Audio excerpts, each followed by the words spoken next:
Hi, welcome to Bree Reads to You. This is the 13th video in a series for the Anne of Green Gables playlist, and I'll get right into reading. Anne of Green Gables by Lucy Maud Montgomery, Chapter 13, The Delights of Anticipation. "It's time Anne was in to do her sewing," said Marilla, glancing at the clock, and then out into the yellow August afternoon where everything drowsed in the heat.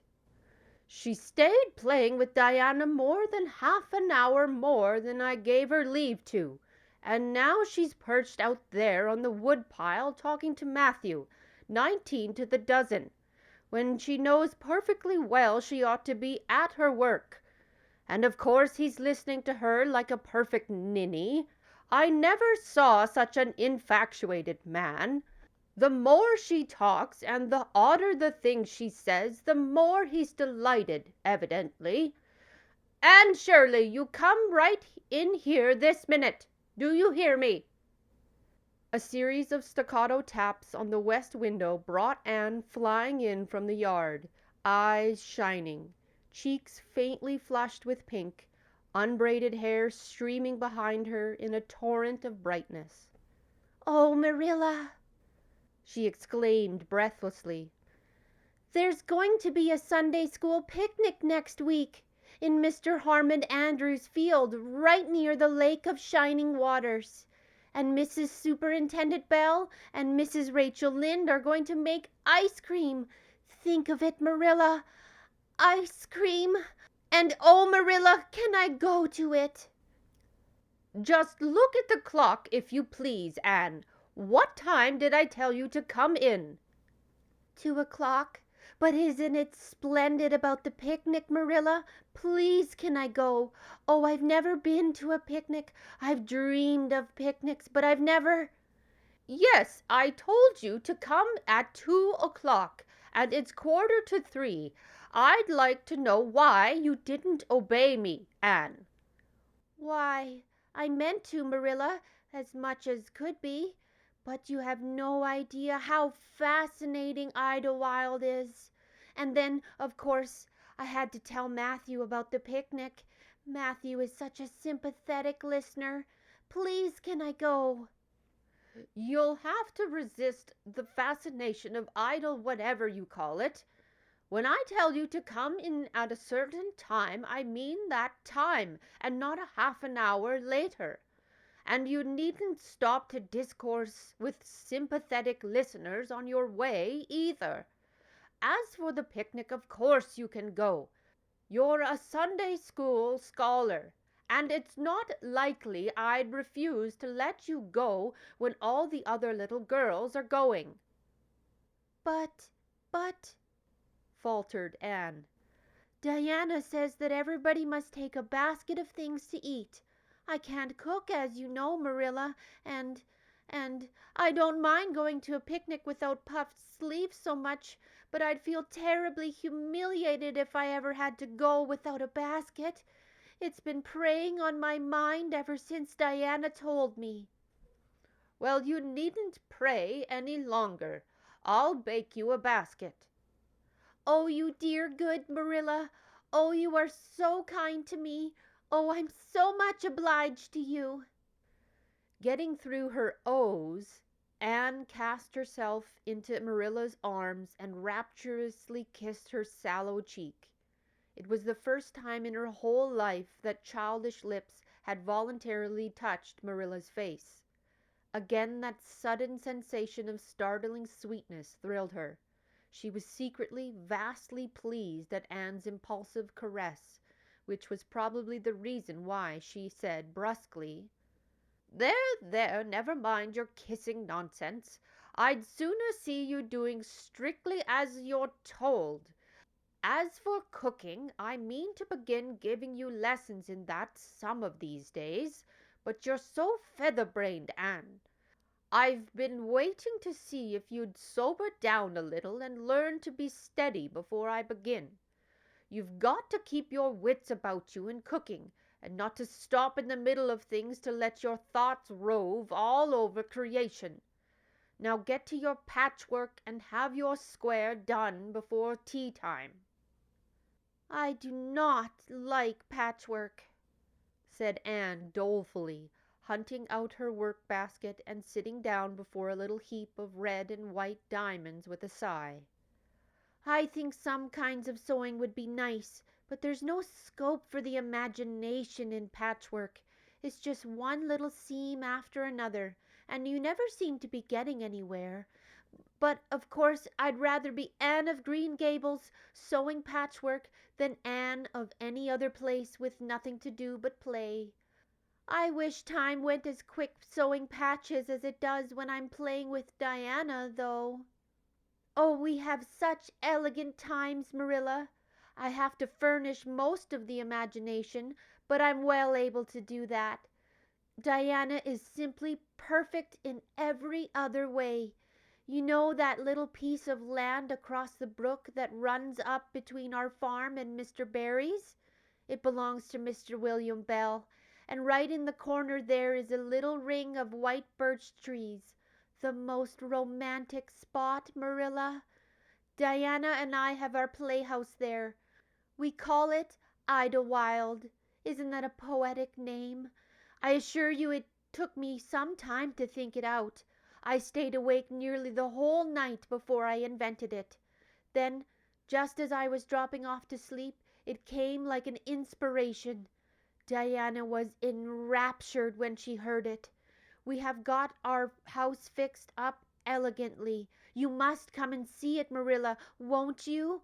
We have great big stones, all covered with moss for seats, and boards from tree to tree for shelves, and we have all our dishes on them.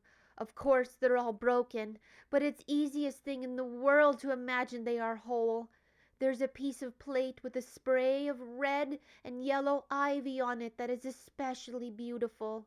We keep it in the parlor, and we have the fairy glass there too. The fairy glass is as lovely as a dream. Diana found it out in the woods behind their chicken house. It's all full of rainbows, just little young rainbows that haven't grown big yet.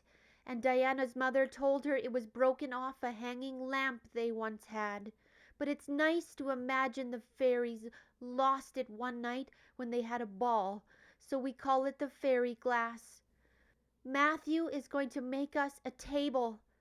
Oh, we have named that little round pool over in Mr. Barry's field Willowmere. I got the name out of a book Diana lent me. That was a thrilling book, Marilla. The heroine had 5 lovers. I'd be satisfied with one, wouldn't you? She was very handsome and went through great tribulations. She could faint as easy as anything. I'd love to be able to faint, wouldn't you, Marilla? It's so romantic. But I'm really very healthy for all I'm so thin. I believe I'm getting fatter, though. Don't you think I am? I look at my elbows every morning when I get up to see if any dimples are coming. Diana is having a new dress made with elbow sleeves. She is going to wear it to the picnic. Oh, I do hope it will be fine next Wednesday. I don't feel that I could endure the disappointment if anything happened to prevent me from getting to the picnic. I suppose I'd live through it, but I'm certain it would be a lifelong sorrow. It wouldn't matter if I got to 100 picnics in after years. They wouldn't make up for missing this one. They're going to have boats on the Lake of Shining Waters, and ice cream, as I told you. I have never tasted ice cream. Diana tried to explain what it is like, but I guess ice cream is one of those things that are beyond imagination. "Anne, you have talked even on for 10 minutes by the clock," said Marilla. "Now, just for curiosity's sake, see if you can hold your tongue for the same length of time." Anne held her tongue as desired, but for the rest of the week she talked picnic and thought picnic and dreamed picnic. On Saturday it rained, and she worked herself up into such a frantic state lest it should keep on raining until and over Wednesday that Marilla made her sew an extra patchwork square by way of steadying her nerves. On Sunday, Anne confided to Marilla on the way home from church that she grew actually cold all over with excitement when the minister announced the picnic from the pulpit. "Such a thrill went up and down my back, Marilla. I don't think I've ever really believed until then that there was honestly going to be a picnic. I couldn't help fearing I'd only imagined it. But when a minister says a thing in the pulpit, you just have to believe it." "You set your heart too much on things, Anne," said Marilla with a sigh. "I'm afraid there'll be a great many disappointments in store for you through life." "Oh, Marilla, looking forward to things is half the pleasure of them," exclaimed Anne. "You mayn't get the things themselves, but nothing can prevent you from having the fun of looking forward to them. Mrs. Lynde says, 'Blessed are they who expect nothing, for they shall not be disappointed.' But I think it would be worse to expect nothing than to be disappointed." Marilla wore her amethyst brooch to church that day as usual. Marilla always wore her amethyst brooch to church. She would have thought it rather sacrilegious to leave it off, as bad as forgetting her Bible or her collection dime. That amethyst brooch was Marilla's most treasured possession. A seafaring uncle had given it to her mother, who in turn had bequeathed it to Marilla. It was an old-fashioned oval containing a braid of her mother's hair, surrounded by a border of very fine amethysts.